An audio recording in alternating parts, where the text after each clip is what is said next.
purple pod? Today we finished dividing to get mixed number quotients. Yes. All right, mixed numbers. First thing, mixed numbers. Mixed numbers are made with two different types of numbers. They're made with a Whole number and a. fraction. So together, a mixed number is a whole number and fraction kind of smushed together. Yes. Fraction, part of a whole number. Decimal, part of a whole number.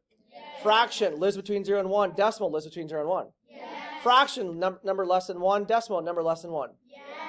Is this definition and this definition of this word and this word the exact same? Yes.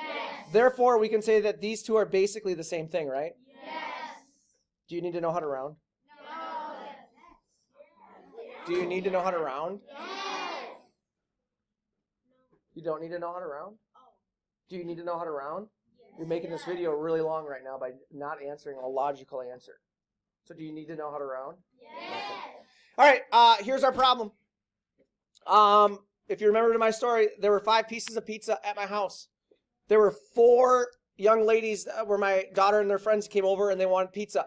I said, fine, you guys can all split the pizza. So each of them got 1 piece of pizza. There was 1 piece left over, right? Yes. The girls were like, can we have that last piece? And I'm like, sure. In order to do it fairly, we had to split the last piece between all 4 of them, right?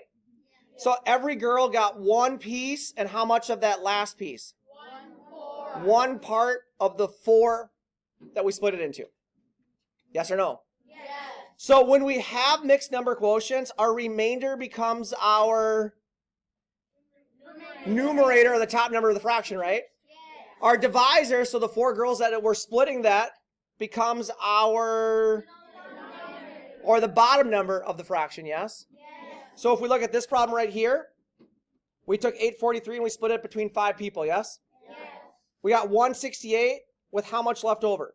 3. 3. So we took the 3 and we split it amongst the 5 people, right? Yes. So my remainder is my remainder is my numerator, and my divisor is my. Denominator.